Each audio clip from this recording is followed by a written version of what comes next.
untuk perpangkatan bilangan bulat positif. Jadi di sini ada suatu bilangan A yaitu elemen dari suatu bilangan real, begitu ya. Jadi ada A elemen dari bilangan real dan ada N yang lebih besar dari 1 dan N ini merupakan elemen dari bilangan asli. Ingat, kalau kita bicara tentang bilangan ya, kita definisikan kalau bilangan asli maka itu dimulai dari 1, begitu ya.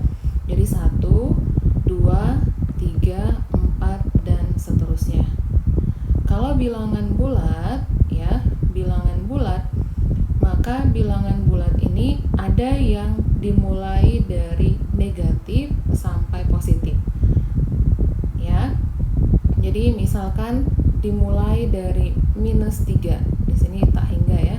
-3 berarti -2, -1, 0, 1, 2, 3 dan seterusnya. Ini disebut sebagai bilangan bulat. Kalau bilangan desimal bagaimana? Bilangan desimal contohnya adalah 2,13. Saya titiknya ini menyatakan koma ya. Jadi supaya membedakan di sini ada urutannya. Jadi 2,13 ini adalah bilangan desimal. Nah, kemudian bilangan real apa? Bilangan real adalah semua bilangan ya selain bilangan imajiner. Ya, bilangan imajiner sering kita tuliskan dalam bentuk I.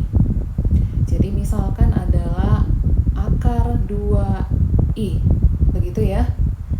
Nanti silakan lihat kembali apa saja yang termasuk bilangan imajiner contohnya ya. Kemudian bilangan real tadi sudah dijelaskan semua bilangan. Jadi bilangan asli, bilangan bulat itu bagian dari bilangan real. Nah, jadi kita kembali ke eksponen bilangan positif, bilangan bulat positif. Jadi di sini ada A yang merupakan anggota dari bilangan real dan ada N yang lebih besar dari 1 dan anggota dari bilangan asli.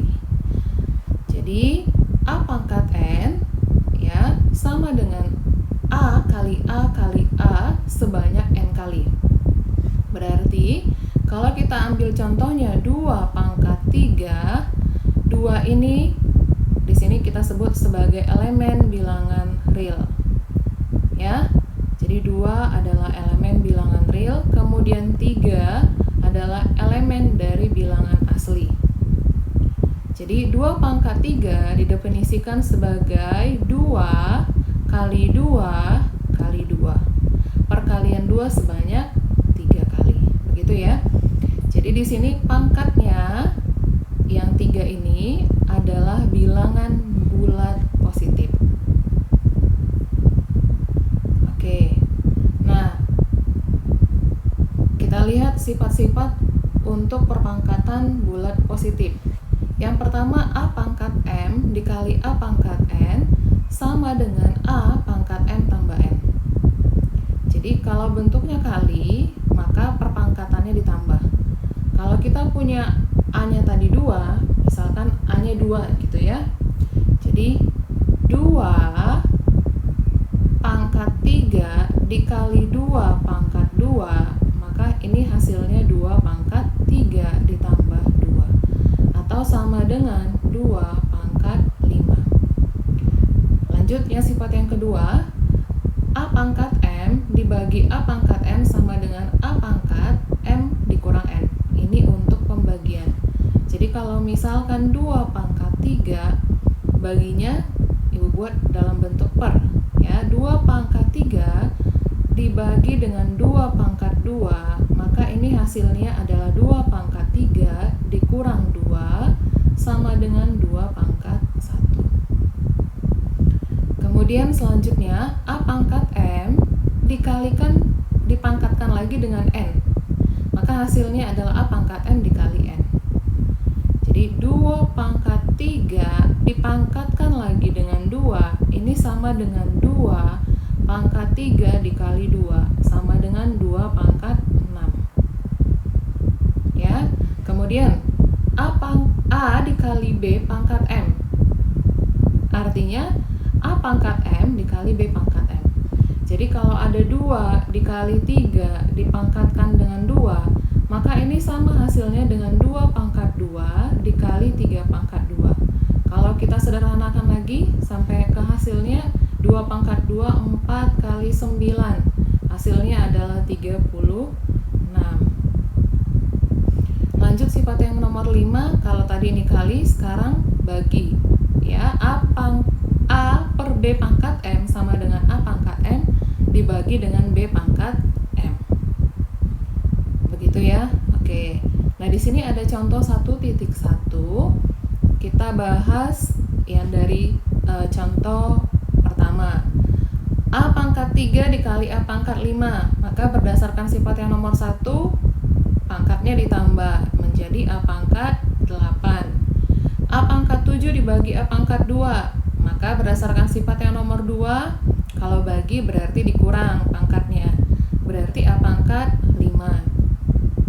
Kemudian A pangkat 3, B pangkat 6, C pangkat 4 dipangkatkan dengan 2.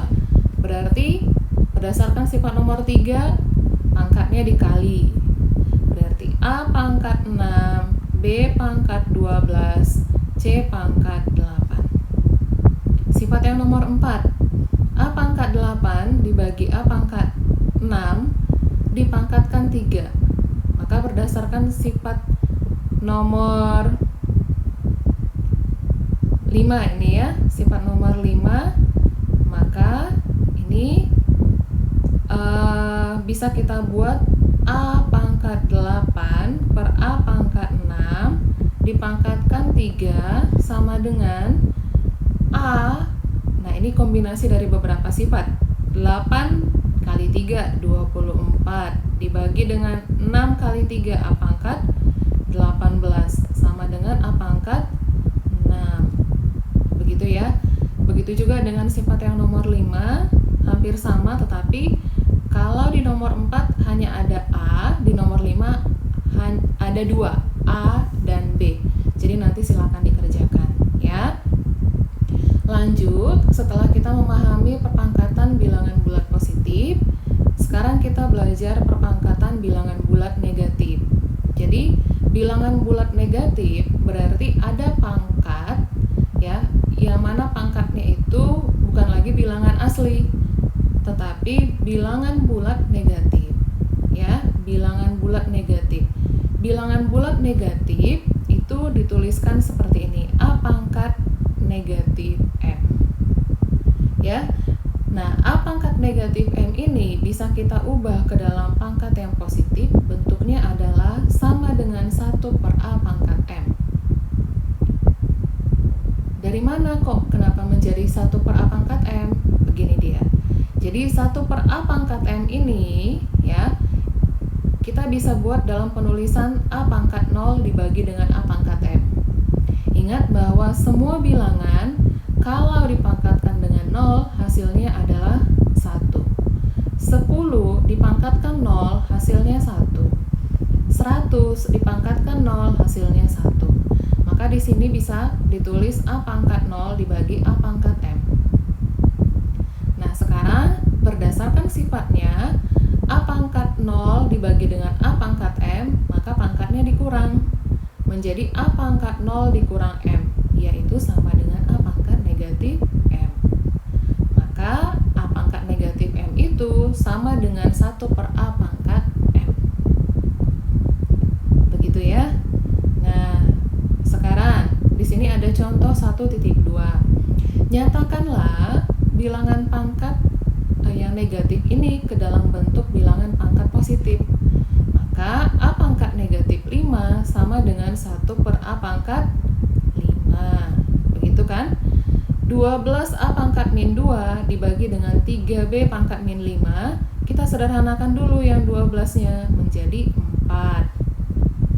A pangkat min 2 itu apa? A pangkat min 2 sama dengan 1 per A kuadrat.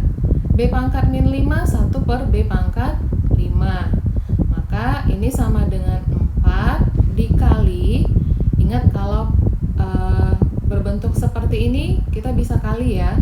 Jadi ada pecahan dibagi dengan pecahan. Ini sama dengan 1 per A pangkat 2 dikali B pangkat 5 per 1. Sama dengan 4 B pangkat 5 per A pangkat 2. Itu dia untuk pengubahan yang pangkat negatif ke dalam pangkat positif. Nah, nanti kalau sudah berbentuk pangkat positif, maka sifatnya sama seperti yang kita pelajari di sini. Gitu ya. Kita lanjut. Di sini ada soal nomor 2. Kita disuruh untuk menyederhanakan. Ya, kita coba kerjakan yang nomor 2A. Nanti selanjutnya silakan kerjakan ya. A pangkat 3 B pangkat 6 per A pangkat 5 B pangkat 2. Yang bisa diproses itu hanyalah yang sama pangkat, yang sama bilangan pokoknya ya. Nah, jadi A pangkat 3 per A pangkat 5 berarti kita kurang 3 dikurang 5 min 2. B pangkat 6 dibagi dengan B pangkat 2 berarti B pangkat 4. Nah, sekarang kalau kita ubah, kita nggak mau dalam pangkat negatif, maka caranya adalah kita ubah ke dalam bilangan pangkat positif. A pangkat min 2 sama dengan 1 per A pangkat 2. B pangkat 4-nya sudah positif, berarti B pangkat 4. Maka ini sama dengan B pangkat 4 per A pangkat 2. Begitu ya. Nah, untuk soal selanjutnya silakan dikerjakan. Lanjut ke logaritma. Ya. Jadi logaritma ternyata ya kebalikan dari perpangkatan. Begitu ya. Jadi di sini kita langsung lihat contohnya.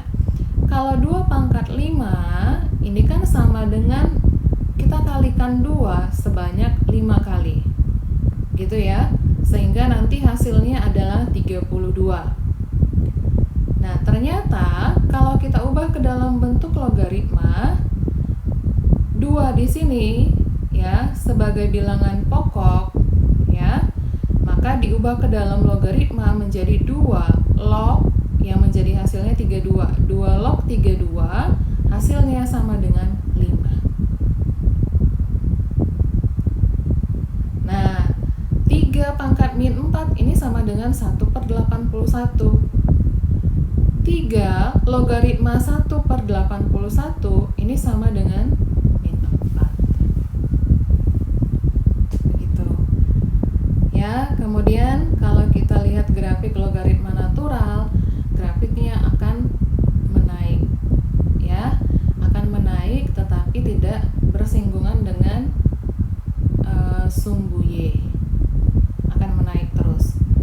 Oke, sedangkan yang eksponen ya, yang perpangkatan dia akan bentuknya seperti ini. Jadi terbalik dengan logaritma ya. Terbalik dengan logaritma. Di sini eksponennya seperti ini. Oke, kita masuk ke sifat-sifat logaritma. Jadi, kita mulai dari sifat yang paling sederhana. Sifat yang sederhana ada di nomor 11. P logaritma P sama dengan 1. Jadi kalau ketemu P dengan P maka 1. Contohnya apa? Kalau ketemu 2 log 2 maka hasilnya 1. Kemudian 3 log 3 hasilnya 1. Lanjut. Sekarang seandainya 2 di sini dipangkatkan. Kita lihat contoh sifat yang ini ya. P logaritma P pangkat N maka hasilnya adalah N. Jadi 2 logaritma 2 pangkat 3 maka hasilnya adalah 3. Lanjut, 3 logaritma 3 pangkat 4 maka hasilnya adalah 4.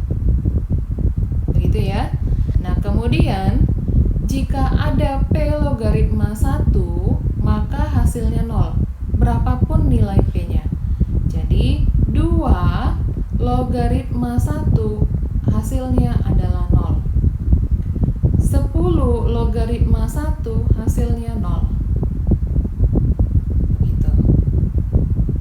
Oke. Kemudian kalau seandainya ini kan tadi 2 dengan 2 ketemu, maka hasilnya menjadi 3. Kalau seandainya 2 logaritma 3 pangkat 4, kita masuk ke sifat yang nomor 4 ya. Maka ini sama dengan 4-nya turunkan. 4, 2 logaritma 3.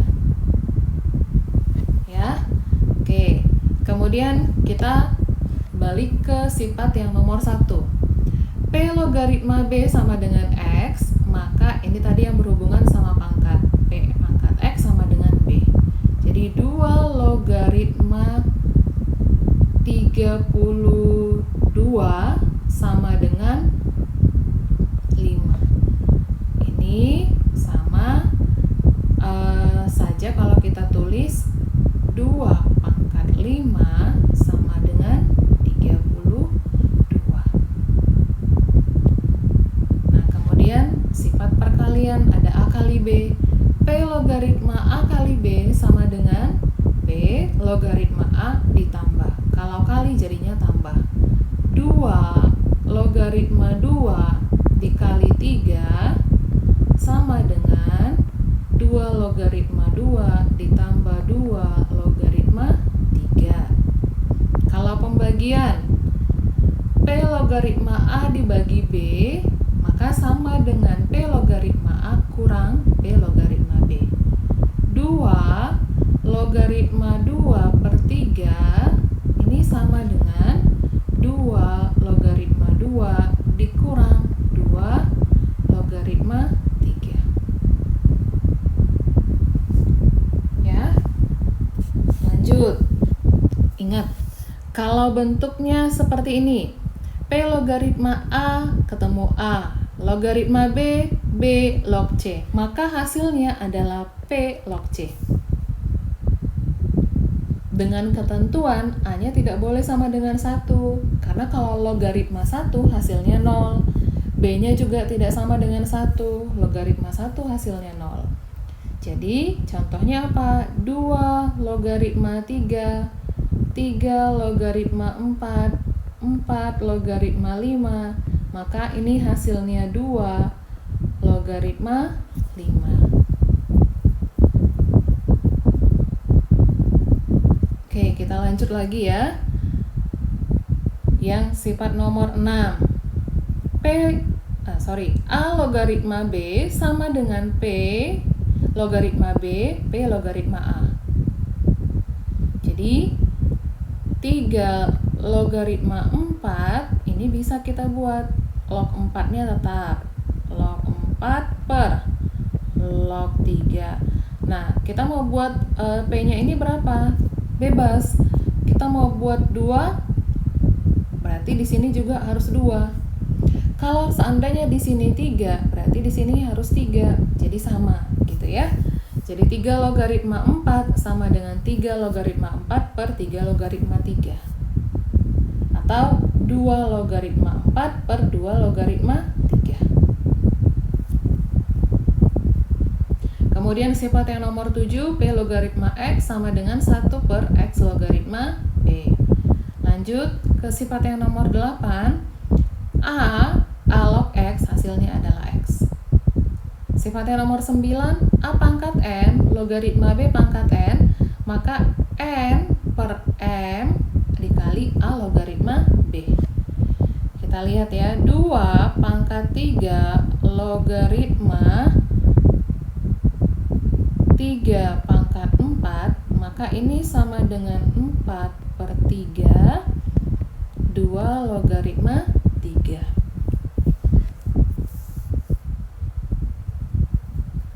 Begitu untuk sifat-sifat logaritma. Jadi sifat-sifat logaritma ini sudah dijelaskan bersama dengan contohnya. Nah, kita masuk ke contoh 1.4. Sederhanakanlah 2 logaritma 4 dikurang 2 logaritma 6 ditambah 2 logaritma 12. Yang kita lihat di sini ternyata ini sama. P P-nya tadi sama dengan 2 semuanya. Maka ingat, kalau kurang berarti kita langsung berpikiran ke pembagian. Kalau tambah langsung ke perkalian. Maka ini sama dengan 2 logaritma 4 per 6 ya.